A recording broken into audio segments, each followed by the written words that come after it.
আসসালামু আলাইকুম। যাই হোক, আমার ভিডিওটা আপনারা দেখছেন। টাকা পয়সা দিয়ে তো সবাই হেল্প করতে পারবেন না। তা ভিডিওটা আপনারা শেয়ার করে দিয়েন, যাতে করে সকলে দেখে আমাকে সহযোগিতা করতে পারে। আর যে মানুষ মানুষের জন্যে, জীবন জীবনের জন্যে একটু সহানুভূতি কি মানুষ পেতে পারে না? ও বন্ধু, মানুষ মানুষের জন্য। অগ্নিকাণ্ডে সব হারিয়ে দিশেহারা প্রতিবন্ধী নাঈম ইসলাম, মানবিক সহায়তার অপেক্ষায় এক অসহায় পরিবার। গাজীপুর কাপাসিয়া থেকে মোহাম্মদ সিরাজুল ইসলাম।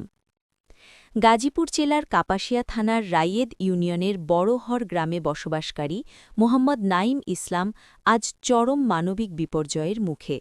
তিনি একজন প্রতিবন্ধী মানুষ। এই পৃথিবীতে তার একমাত্র আশ্রয় ও সম্বল তার মা ছেলেকে নিয়েই তার পুরো জীবন সংগ্রাম। দারিদ্র্য ও শারীরিক প্রতিবন্ধকতার মধ্য দিয়েই চলছিল তাদের কঠিন দিনগুলো।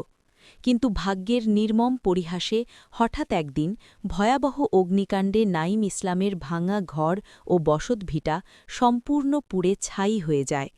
মুহূর্তের মধ্যে নিঃস্ব হয়ে পড়ে একটি পরিবার। মাথা গোজার ঠাঁই হারিয়ে আজ তারা খোলা আকাশের নিচে অসহায় অবস্থায় দিন কাটাচ্ছেন।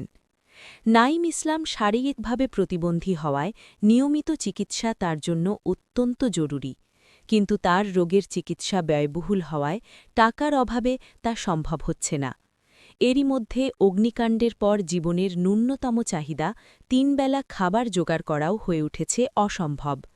কোনোদিন খেয়ে কোনোদিন না খেয়ে মা ছেলে দিন পার করছেন। একদিকে ঘর নির্মাণের দুশ্চিন্তা, অন্যদিকে নিজের চিকিৎসা ও বৃদ্ধা মায়ের ভরণপোষণ, সব মিলিয়ে নাঈম ইসলামের জীবন আজ চরম অনিশ্চয়তায়। কোনো সহায়তা ছাড়া এই সংকট থেকে বেরিয়ে আসা তার পক্ষে প্রায় অসম্ভব। আজ এই অসহায় প্রতিবন্ধী মানুষটি সমাজের বিত্তবান, মানবিক হৃদয়ের মানুষদের কাছে সাহায্যের হাত বাড়িয়েছেন। আমরা প্রতিদিন নানা খাতে অপ্রয়োজনে অর্থ ব্যয় করি। আজ যদি সেই অর্থের সামান্য অংশ এই পরিবারটির পাশে দাঁড়াতে ব্যবহার করা যায়, তবে নাঈম ইসলাম ও তার মা নতুন করে বাঁচার সাহস পেতে পারেন। মানবতার তাগিদে যে যার সাধ্য অনুযায়ী এগিয়ে এলে একটি নিঃস্ব পরিবার আবার মাথা তুলে দাঁড়াতে পারে। নাঈম ইসলামের দেওয়া বিকাশ ও নগদ নম্বরে সরাসরি যোগাযোগ করে সহায়তা পাঠানো যাবে। যোগাযোগ ও সহায়তা পাঠানোর নম্বর: মোবাইল, নগদ বা বিকাশ 019262581445। আজ নাঈম ইসলামের পাশে দাঁড়ানো মানে শুধু একজন প্রতিবন্ধী মানুষকে সাহায্য করা নয়, এটি মানবতার পক্ষে দাঁড়ানোর একটি উদাহরণ হয়ে থাকবে।